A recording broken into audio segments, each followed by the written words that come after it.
Okay, start करते हैं जी। आज का टॉपिक है, पहले इसको किसी एक स्टेज पे ले जाते हैं, देन फिर इसको डिस्कस कर लेंगे, कोई पॉइंट अगर आपको क्लियर नहीं होता तो। Mid English period, this is our topic, today's topic. And यहाँ कहाँ से स्टार्ट होता है, किस किस एरिया तक हम जा सकते हैं क्लियरली। डेट्स में भी जो कन्फ्यूजन है उसको भी दूर करते हैं कि 1066 में क्या हुआ और 1592 से क्यों एंड कर रहे हैं, या उससे पहले दो चार क्या वाकयात हुए थे। लेकिन उससे भी पहले the new writing and hand writing and printing के बारे में थोड़ी सी बात हो। Medieval writing was done by hand. अगर आपको आइडिया नहीं तो आपको फिर बता देता हूँ कि प्रिंटिंग प्रेस ज़ाहिर बाद में आया था, और उससे पहले लोग हाथों से लिखा करते थे। स्क्राइब्स एक वर्ड है हमारे पास, स्क्राइबर्स होते थे, स्क्राइब करते थे, या स्क्राइब्स भी कहते थे। The period began and ended with the unwelcome arrival of the two conquerors. और आज के जो डाटा हमने लिया है ना, ये माइकल अलेक्जेंडर की बुक से लिया है हमने। आप इसके बैकग्राउंड, उसके चैप्टर 2 देख सकते हैं, और या फिर इन्हीं बातों को समझने की कोशिश कर सकते हैं। दो ऐसे अराइवल थे जिनसे स्क्राइब्स को, या हैंड राइटिंग का सिस्टम है उसको नुकसान पहुंचा या वो खत्म होते हैं। एक तो नॉर्मन्स का आना है। नॉर्मन्स इन 1066, लास्ट हमने वाकया यही पढ़ा था ओल्ड इंग्लिश में, एंग्लो सैक्सन से। अब हम एंग्लो नॉर्मन पीरियड की तरफ जा रहे हैं, जिसे मिडिल पीरियड भी आप कह सकते हैं, या एंग्लो नॉर्मन पीरियड भी कह सकते हैं। And second most important incident जो हुआ वो 1476 में जाके होता है, द प्रिंटिंग प्रेस जब आती है। तो हम ये इस एज से पहले हम क्या देख रहे हैं कि जो राइटिंग थी वो हाथों से लोग लिखा करते थे, और एक बाकायदा से स्क्राइबर्स और स्क्राइब्स हुआ करते थे जो स्क्राइब्स करते थे। हाँ, यानी खत्तात होते थे जो खत्ताती किया करते थे, या राइटर होते थे जो लिखते थे। हाथ से हमेशा किताबें लिखी जाती थी, सारे डॉक्यूमेंट लिखे जाते थे। और ये दो नई बड़ी तब्दीलियां जो आती हैं, इनसे ये जो एक प्रोफेशन है वह फुली खत्म हो जाता है, और प्रिंटिंग प्रेस और नॉर्मन के आने से बहुत ज़्यादा जो है ना तब्दीलियां आती हैं इंग्लिश सोशल सिस्टम के अंदर। सोशल पूरा जो फैब्रिक है वो चेंज हो जाता है। English literature survived the first conquest with difficulty. अब जहां तक लिटरेचर का ताल्लुक है, नॉर्मन के आने से लिटरेचर पे भी बहुत गहरा असर आया। जो ओल्ड इंग्लिश पीरियड एक ट्रेंड ले चुका था, वो एक एब्रप्ट उसके अंदर हॉल्ट आता है जब उनका पीरियड एकदम से खत्म हो जाता है, क्योंकि सोशल ऊपर से जो सेटअप है, सोशियो पॉलिटिकल जो स्ट्रक्चर होता है वो हमेशा कंट्रोल करता है चीजें। The few surviving manuscripts show that it was some generations before native literature recovered. Almost 3 centuries after 1066, recovered completely. In English literature का जो बेसिक ट्रेंड था वो इतना इतना टूटा कि उसे 3 सदियां लग जाती हैं दोबारा से अपने पांव पे खड़े होने में, कि इंग्लिश में लोग लिखना भूल जाते हैं बिल्कुल। ये इंग्लिश को उस काबिल ही नहीं समझा जाता कि लिटरेचर उसमें लिखा जाए। नॉर्मन कॉन्क्वेस्ट का ये पहला असर होता है। Flowering in the different dialects under Richard two के टाइम पे आगे चल के किंग आते हैं कि किसी हद तक वो स्टेबल होना शुरू कर दो। वन जनरेशन लेटर फिर भी एक और जनरेशन लगती है। London English offered more stable literary medium. जब लंदन जो है ना स्टैब्लिश होता है as a centre of learning, या as a kind of a new tribe, ये एस्टेब्लिश करते हैं, तो लिटरेचर के लिए इंग्लिश को एज ए मीडियम या इस काबिल समझा जाता है कि इंग्लिश में लिटरेचर लिखा जा सकता है।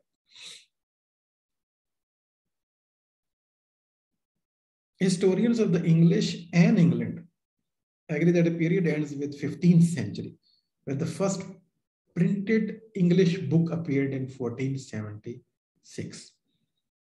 खासतौर पर हिस्टोरियंस का ये ख्याल है कि जब ये 1476 इसलिए बड़ी इंपॉर्टेंट ईयर है जब प्रिंटिंग प्रेस आता है। दूसरा अहम वाक्य, यानी 1066 में इनकी डिफीट जो है नॉर्मन्स के हाथ में, इंग्लिश की जो डिफीट है सैक्सन किंग की, तो एज स्टार्ट होती है और लिटरेचर तो डिसम हो जाता है, डिसमेंबर्ड। लेकिन दूसरा अहम वाक्य 1476 में जाके होता है जब, और उसके दरमियान में ये सारी है। According to the historian the first printed book जैसे ही अपीयर होती है 1476 के अंदर, विलियम कैक्सटन थे जिन्होंने वो प्रिंटिंग प्रेस लगाया था इंग्लैंड के अंदर, लंदन के अंदर। The phase of middle English, जैसे ME भी लिखते हैं, वाज वर्चुअली ओवर। ये बड़ी अहम बात है जो आप अगर समझ जाते हैं तो बड़ा इंपॉर्टेंट ये इंसिडेंट है प्रिंटिंग प्रेस।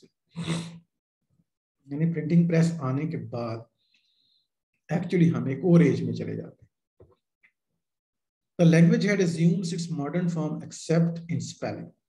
ठीक है, स्पेलिंग आल्दो थोड़ी अरसे तक वो स्टैब्लिश नहीं हो पाते, बाद में होते हैं। Soon afterwards the wars of the Roses, a long dynastic struggle between the supporters of the Lancastrian and the Yorkist claimants to the throne.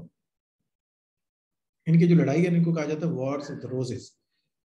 Roses in the sense कि दोनों नोबल फैमिलीज थी, दो नोबल फैमिलीज के दरमियान तख्त की लड़ाई थी। ठीक है, शहजादों और शहजादियों की तख्त की लड़ाई थी, तो वॉर्स ऑफ द रोजेस लिखा स्टोरी में। तो यॉर्किस्ट ग्रुप था एक और लैंकेस्ट्रियन ग्रुप था। ठीक है, तो ultimately ended in the victory of the Lancastrian Henry Tudor in 1485। ठीक हो गया, तो जीतता कौन है? ट्यूडर फैमिली जो है, लैंकेस्ट्रियन जो फैमिली है, जिनका जो ट्यूडर रेस हैं, वो अपने साथ ट्यूडर लिखते थे फैमिली के तौर पे।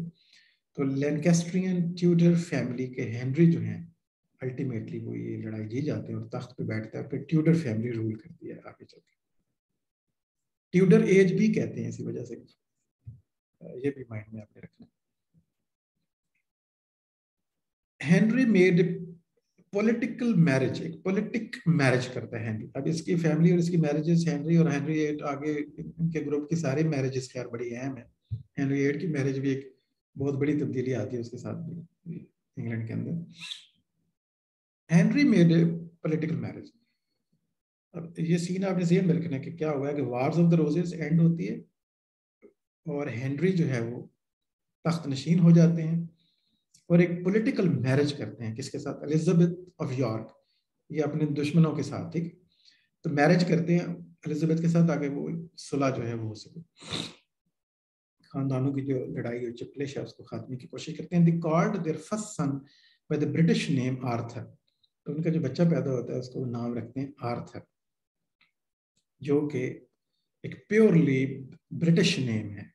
ठीक है, ये एंग्लो और सैक्सन नेम नहीं है, या नॉर्मन्स जो हैं उनका भी नेम नहीं है, क्योंकि वो तो कॉन्करर है, नॉर्मन्स की फैमिली है सर।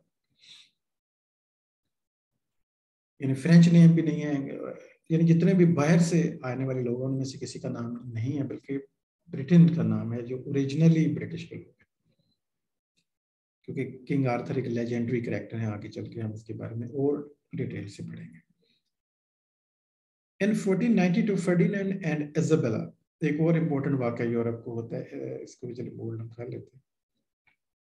1492 के अंदर drove Muslims out of the Spain and backed the voyage of the Columbus to the Indies.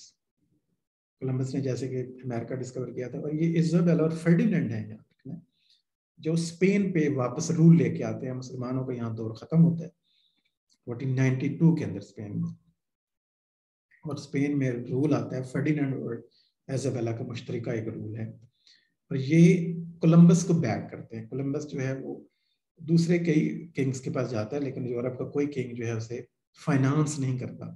वो चाहता था कि इंडिया का एक रास्ता जो है वो डिस्कवर करके देना चाहता है, एक नया रूट जो है उसका ख्याल है कि इधर से इंडिया आ सकता है। तो इंडीज में भेजते हैं, बाद में वो वेस्ट इंडीज का एरिया डिस्कवर करते हैं। तो उसका नाम भी तभी इंडीज पड़ा था, इसी इंडिया की वजह से एक ईस्ट इंडिया बन गया और एक वेस्ट इंडिया बन गया। हाल तो इंडिया नहीं था, बाद में पता चला, लेकिन उन्होंने उनको भी इंडिया का ही नाम दे दिया। इन 1503 देयर डॉटर, अब इनकी कहानी बीच में आने की क्या वजह है? फर्डिनेंड, इजाबेला और कोलंबस की में क्या जरूरत है? हम तो इंग्लैंड की हिस्ट्री पढ़ रहे हैं। बिल्कुल इसमें एक वजह है, क्योंकि उनकी जो बेटी है कैथरीन, जो फ्रांस की शहजादी है, वाज मैरिड टू आर्थर। ठीक है, who died then to his brother Henry. Arthur की डेथ हो जाती है बाद में, और उसका दूसरा भाई जो हेनरी है उसके साथ उसकी शादी होती है, और वो है हेनरी 8, जो बाद में बादशाह बनता है फ्यूचर में, हेनरी 8। और ये वही हेनरी VIII हैं जिनकी मैरिज के प्रॉब्लम के ऊपर ये रोम के साथ लड़ पड़ते हैं, क्योंकि ये जो है कैथरीन से छोड़ के किसी और खातून से शादी करना चाहते हैं और चर्च अलाउ नहीं करता, तो वो फिर प्रोटेस्टेंट हो जाते हैं और प्रोटेस्टेंट होकर फिर पूरे इंग्लैंड को प्रोटेस्टेंट कर देते हैं। ठीक है, तो इंग्लैंड जो है वो कैथोलिक से प्रोटेस्टेंट हो जाता है इसी हेनरी VIII की वजह से, जबरी तौर पे। So Henry divorced her in 1533, leading to the break with Rome. Divorce नहीं दे सकते क्रिश्चियनिटी में कैथोलिक्स के अंदर, तो यही वो रोम को लिखता है कि मुझे डाइवोर्स करना है कैथरीन को, लेकिन वो उसे अलाउ नहीं करते, तो वो प्रोटेस्टेंट से फिर रब्ता करता है और प्रोटेस्टेंट उसे अलाउ कर देते हैं कि आप डाइवोर्स दे सकते हैं और दूसरी शादी कर सकते हैं।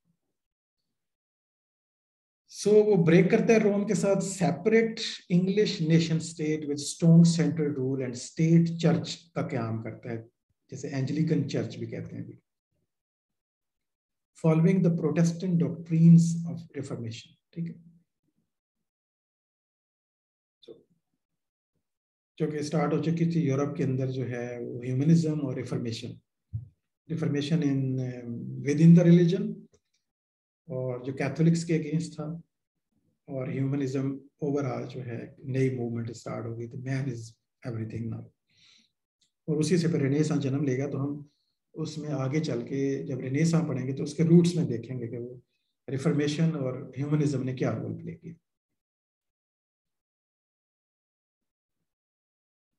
तो हेनरी VIII, ये वो ट्यूडर फैमिली है सारी।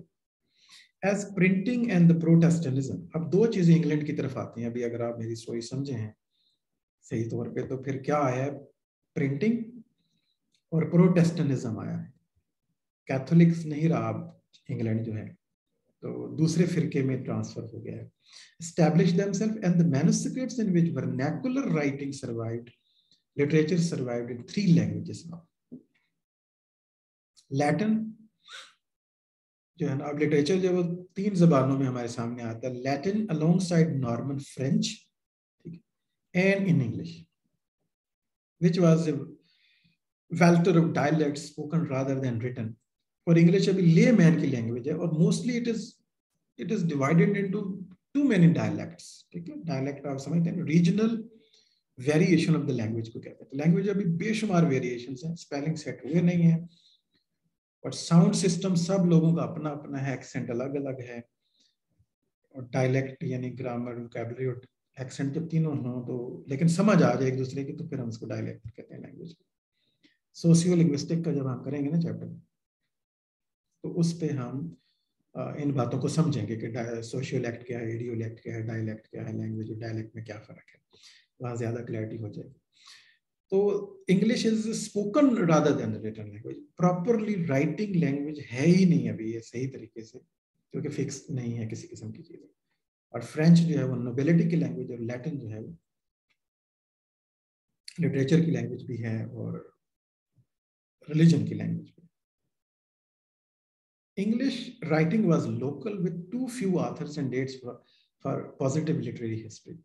Only after 1360 did English win parity with French as literary medium. Gradually, वो जो ओल्ड इंग्लिश में भी लिटरेचर प्रोड्यूस हो रहा था कुछ ना कुछ, चाहे वो रिलीजन के लोग ही कर रहे थे, कुछ सेकुलर लोग भी कर रहे थे, लेकिन नॉर्मन के आने के बाद हमने देखा ना वो सारा सिस्टम ब्रेक हो गया, इंग्लिश की वैल्यू खत्म हो गई। इंग्लिश जो शायद डेवलप होती है एक अलग अंदाज से, लेकिन अब नॉर्मन्स का असर आया उनके ऊपर, उनके बाद में लिटरेचर पे भी हम देखते हैं कितना वो असर करते हैं, और लैंग्वेज जो है वो ग्रेजुअली अब अपने पाँव पर जब खड़ी होती है, तो फिर कैसी इंग्लिश निकलती है बीच में से, the English which triumphed was Frankified. हम टर्म यूज करें फ्रैंक, यानी फ्रेंच चाइज्ड हो गई या फ्रैंकिफाइड हो गई, जैसे हम कहते हैं उर्दूइज्ड लैंग्वेज या इंग्लिशाइज्ड, या इस तरह के टर्म्स यूज होते हैं जब एक लैंग्वेज का हम कहते हैं दूसरी लैंग्वेज के ऊपर असर। तो इंग्लिश बिकम्स जो है ना फ्रैंकिफाइड हम कहेंगे इन लैंग्वेज एंड कल्चर के एतबार से, यानी फ्रेंच के असर में ढल गई। In the middle edges the English language evolve it's modern nature और स्ट्रक्चर की तरफ ग्रेजुअली इवॉल्व होकर रेनेसां में हमें वो एक मॉडर्न इंग्लिश की तरफ हम चलते हैं और वहां से एक मॉडर्न इंग्लिश स्टार्ट होती है। तो अभी आपने देखा कि हिस्ट्री जो है वो 1066 में क्या हुआ और फिर आगे चल के वार्स ऑफ द रोजेस होती है, उसी फैमिली के दरमियान दो पोल्स बनते हैं, फिर एक फैमिली डोमिनेट करती है। और हेनरी एट कितना इंपॉर्टेंट करेक्टर है, हिस्टोरिकल है, सिर्फ करेक्टर नहीं है, हिस्ट्री का किरदार है। तो यहाँ पे जो है ना वर्नैकुलर एक वर्ड यूज होता है समटाइम लैटिन के अगेंस्ट। वरना जो है ना इसका मतलब होता है लैटिन लैंग्वेज के अंदर slave. So native language waste European languages other than the Latin. तो लैटिन के अलावा जितनी भी यूरोप की लैंग्वेजेस हैं जो खासतौर पर लैटिन से ड्राइव्ड भी हैं, इनको हम कहते हैं वर्नैकुलर्स। ठीक है, किसी का माइक ऑन है, काइंडली ध्यान किया करें इस बात का। तो वर्नैकुलर का लफ्जी मतलब क्या होता है, मतलब स्लेव लैंग्वेज, वरना स्लेव को कहते हैं स्लेव लैंग्वेजेस। क्योंकि समझा जाता था कि Latin is the language of God, Latin is the language of literature and church, and एक सेक्रेड और डिवाइन लैंग्वेज है, और other than Latin languages are considered as vernacular. Vernacular contemptuous term थी, यानी स्लेव लैंग्वेजेस हैं। तो याद होगा आपको, हमने लिंग्विस्टिक में पढ़ा था कि अब लिंग्विस्ट ये बात नहीं मानते कि कोई लैंग्वेज है वो सुपीरियर है, कोई इन्फीरियर है, कोई स्वीट है, कोई अगली है, ऐसा कुछ नहीं है। All languages are equal. ये फिर यूजिबिलिटी है बस, जिसको आप बेहतर बना दें। पावर, असल में पावर स्ट्रक्चर है सारा, लैंग्वेज एंड पावर का रिलेशनशिप है, जो मिशेल फूको बात करता है ना इस पर। सोशियो पॉलिटिकल पावर जिसके पास होती है फिर वही चीजें सही होती हैं। जैसे अभी आपने देखा हेनरी एट ने सिर्फ मैरिज करने के लिए जो है वो अपना फिरका बदला, और ना सिर्फ उसने अपनी जाति बदला, वो बादशाहत का दौर था, एक मोनार्की था, वो डेमोक्रेसी नहीं थी। आहिस्ता आहिस्ता वो डेमोक्रेसी की तरफ इंग्लैंड गया है बाद में। कि तो मोनार्क का क्या होता था कि मोनार्क के जो सब्जेक्ट होते थे वो उनको ओन करता था, उसके लिए कंट्री का वो ओनर होता था, सोल। इसलिए जब उसने बदला तो पूरे मुल्क ने बदलना था। जो नहीं बदले थे उनको उसने कत्ल करवाया। सो मिडिल एजेस, एज क्या होगी अगर हम हिस्टोरियन इस पर क्या कहते हैं। Historically the English middle age is the period, total middle age. कुछ लोग मिडिल एज इस तरह से गिनते हैं, मिडिल एजेस की जब जनरल बात करते हैं तो उसमें ओल्ड इंग्लिश और दोनों एंग्लो सैक्सन और एंग्लो नॉर्मन दोनों पीरियड को गिन लिया जाता है। 500 से लेकर 1500। The period after 1100 is often called the later Middle Ages, early Middle Ages, later Middle Ages, या Anglo Saxon period and Anglo Norman period, और कलेक्टिवली हम इनको कह देते हैं Middle Ages. In English political history this runs from, यानी politically अगर देखें, अब पॉलिटिकली यानी मोनार्क्स को देखते हैं जब, क्योंकि अक्सर इनकी हिस्ट्री मोनार्क्स के ऊपर है। तो वो 1066 में जो कि मोनार्क चेंज होती है और नॉर्मन का रूल आता है, फ्रेंच आ जाते हैं यहाँ पे, और 1485 के अंदर जो है वो एज जो है मुकम्मल तौर पे बदल जाती है, जब दोबारा से एक और फैमिली जो है रूल में आ जाती है, और न्यू ट्यूडर फैमिली का एक स्टार्ट होता है। तो इसे हम ट्यूडर इंग्लैंड, ट्यूडर पीरियड के नाम से भी याद रखते हैं। फिर in European cultural history the 13th century is often regarded as the high middle ages। पूरे यूरोप को अगर हम देखें तो इसकी हम बात कर रहे हैं। वैसे तो 13 के तक स्टार्ट हो गया था रिनेसांस यूरोप के अंदर, लेकिन इंग्लैंड में ये बाद में आया है। It is not entirely fanciful to see the 12th century as the spring of the later Middle Ages आप करें, and the 13th century as a summer, and the 14th century as autumn, and the 15th century as a winter। Alexander ने कुछ ऐसे literary style में आपको लिख दिया, लेकिन जनरली आप अगर अंडरस्टैंड करना चाहते हैं तो ये इंपॉर्टेंट चीज है ये बस। तो हम इन दोनों को मिला के कहेंगे 500 से लेकर 1500 तक। और पॉलिटिकली हम देखें 1066 के बाद जो पीरियड हमारे पास आता है जिसे हम एंग्लो नॉर्मन पीरियड कहेंगे, और ये एंड नॉर्मन का रूल जो है वो खत्म होता है। वैसे तो फ्रेंच के पास ही है वो सारा, फैमिली के दरमियान जो तनाज़ा आता है और फिर न्यू फैमिली रूल आ जाता है 1485 के अंदर, ट्यूडर फैमिली रूल। ठीक है, और उस 85 के बाद का जो टाइम है उसको हम कहेंगे कि वो रिनेसांस टाइम स्टार्ट हो जाएगा, क्योंकि प्रिंटिंग प्रेस भी आ चुका है, और कुछ का ख्याल है कि हमें प्रिंटिंग प्रेस की बुक जैसे ही पब्लिश होती है तो पीरियड पिछला खत्म हो जाता है, अब न्यू एज जो है स्टार्ट होती है।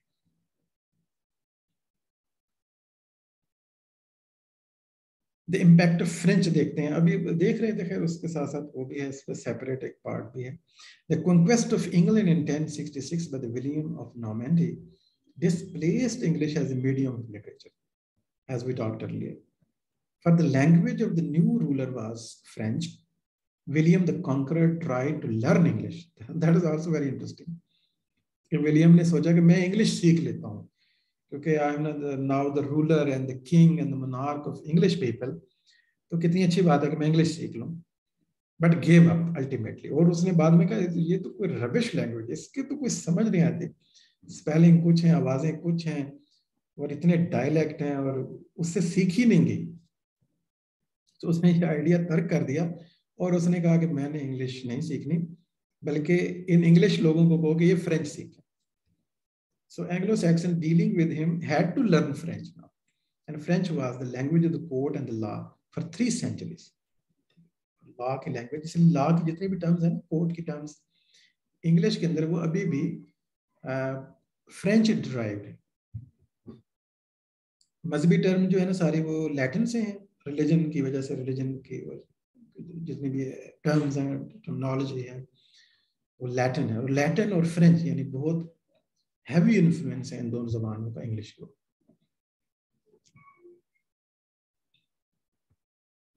The Normans spoke Norman French, and the Norman French of England is called Anglo-Norman. By 1076, all bishops were Normans. ठीक है, उन्हें रिलीजन की पोस्ट पर भी अपने लोग लगा दिए, लॉ एंड कोर्ट पे भी अपने लगा दिए। Educated man of next 3 centuries were trilingual. ठीक है, ट्राइलिंगुअल यानी 3 जबानें, जो पढ़े लिखे लोग थे ना, फिर अगली 3 सेंचुरियां वो हर पढ़ा लिखा शख्स जो है वो 3 जबानें बोलता था। ठीक है, लैटिन, फ्रेंच और वो इंग्लिश तो होता ही था, अंग्रेजी हम आम लोगों की बात कर रहे हैं, रॉयल्टी तो अपनी जबान ही बोलेगी सिर्फ। तो फिर ये लैंग्वेज कैसे चेंज हुई, डायलेक्ट और लैंग्वेज में जो तब्दीली आती है, कैसे स्टैब्लिश होती है इंग्लिश, थोड़ी सी इस पर बात करेंगे, आपको समझ आ जाएगी। Even when English had attained full literary parity with French in the reign of Richard II, there was no standard literary English. ठीक है, ग्रेजुअली उसने compete तो किया फ्रेंच को लिटरेचर के अंदर, लेकिन प्रॉब्लम क्या है, स्टैंडर्ड इंग्लिश का इशू आ गया, क्योंकि इंग्लिश जो है ना वो खुद मैनी टाइप्स की। Geoffrey Chaucer, William Langland, and the author of the Sir Gawain and the Green Knight wrote 3 different forms of the English. अगर देखें तो उस टाइम के जो 3 आथर हैं, sir Gawain and the Green Knight जो है पोएम है, उसके आथर का पता नहीं है, तो हम उसको रेफरेंस में ले रहे हैं। तो इन्होंने अलग अलग टाइप ऑफ इंग्लिश में लिखा है, ये एक इंग्लिश में नहीं लिखा। यानी Chaucer wrote in London English, Langland wrote in Worcester या Worcestershire English, and Gawain poet जो भी वो थे एनोनिमस है, Sir Gawain and the Green Knight जो है, आगे इस पर बात भी करेंगे इस पॉइंट पे। तो उन्होंने स्टैफोर्ड चेस्टशायर में लिखा, या स्टैटफोर्ड शायर के अंदर। तो 3 किस्म के डायलेक्ट यूज कर रहे थे, तो तीनों की म्यूचुअल इंटेलिजिबिलिटी तो चलो रही होगी, तभी डायलेक्ट हम उनको कहते हैं, लेकिन तीनों में काफी ज्यादा फर्क था, यानी स्टैंडर्डाइज अभी हो रही थी, ग्रेजुअली आगे चल के होगी। So there are the Yorkshire English, उसके अलावा देखिए Yorkshire English, Kentish English, Norfolk English, and other varieties of the English, and the much writing in Scots known as English. तो इंग्लिश में लिख रहे थे, स्कॉट्स इसको अलग तरीके से देख रहे थे, यानी जितने भी एरियाज थे, डोमेन थे, ज्योग्राफिकल एरियाज थे, हर जगह पे एक अलग इंग्लिश पाई जाती थी। यानी ना सिर्फ एक बंदे को ट्राइलिंगुअल वो होता था, बल्कि इंग्लिश कोई स्टैंडर्ड इंग्लिश नहीं थी, जो आज हमें स्टैंडर्ड इंग्लिश मिलती है ना, वैसी सिचुएशन नहीं थी मिडिल इंग्लिश एजेस के अंदर। William the conqueror had made London the capital of England. ये भी इंपॉर्टेंट बात है कि उससे पहले कैपिटल अलग था, और इंग्लैंड लंदन को जो है वो सेंटर बनाया विलियम ने ही। But London English was itself a mixture of the dialects. In the 15th century, London's changing English became the national standard. ठीक है, 15th सेंचुरी में जाके जब स्पेशली जब प्रिंटिंग प्रेस अभी हम देखते हैं उसका बड़ा इंपॉर्टेंट रोल है इसको स्टैंडर्डाइज करने में, क्योंकि जब तक लिखी नहीं ना चीज जाती तो स्टैंडर्डाइज नहीं।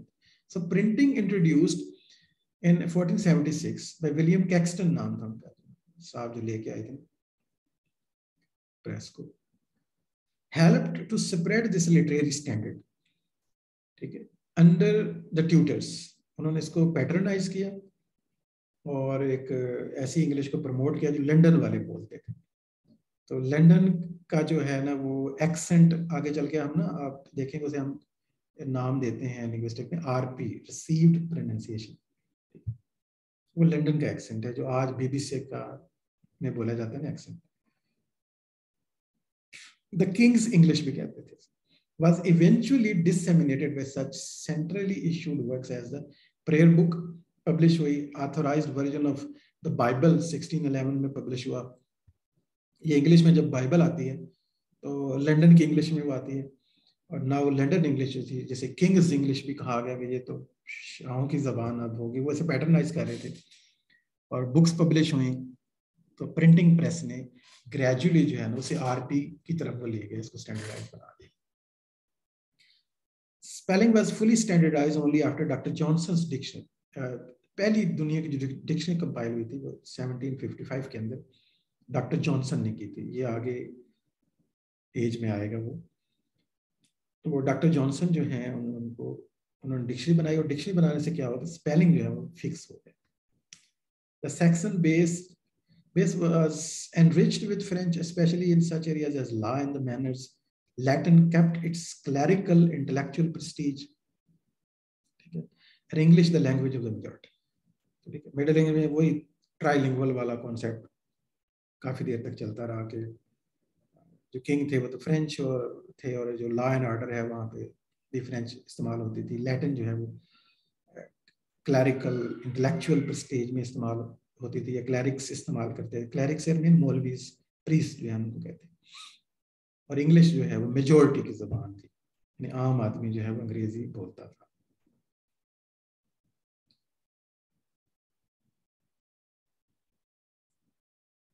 लिटरेरी कॉन्शियसनेस जो है वो कैसे आती है,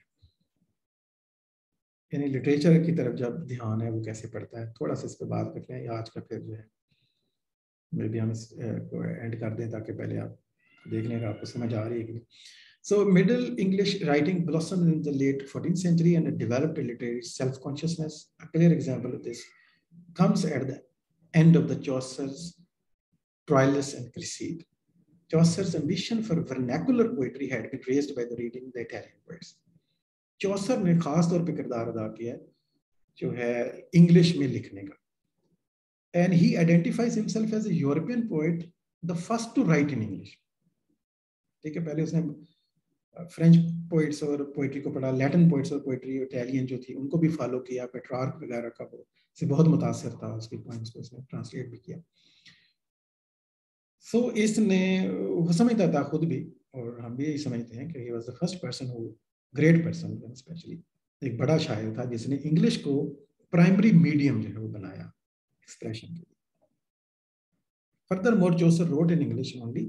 His senior contemporary John Gower, to whom he dedicated Troilus, wrote in English, French and Latin. उस जमाने के रिवाज के मुताबिक जॉन गॉवर जो हैं एक पोइट हैं, आगे हम इनकी पोएम के बारे में भी पढ़ेंगे, वो इंग्लिश, फ्रेंच और लैटिन में लिख रहे थे। ठीक है, उन्हीं को डेडिकेट भी पोएम की उन्होंने, जो इनकी ट्राइलस एंड क्रिसीड है ना, एपिक पोएम है चौसर की।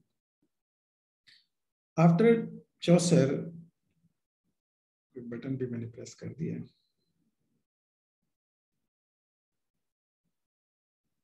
लिटरेरी कॉन्शियसनेस हम देख रहे हैं। तो लिटरेचर की तरफ जो मेजर कॉन्शियसनेस डेवलपमेंट है, आल तो जॉन गॉवर ने लिखा, लैंग ने लिखा, लेकिन चौसर ने इसे प्राइमरी मीडियम बनाया। After Chaucer poetry in English is a part of the modern European tradition. ठीक है, तो इस सेट और एक ट्रेडिशन जो है स्टार्ट करता है चौसर में। एक बैकग्राउंड था, यहाँ तक आप ये समझ लें।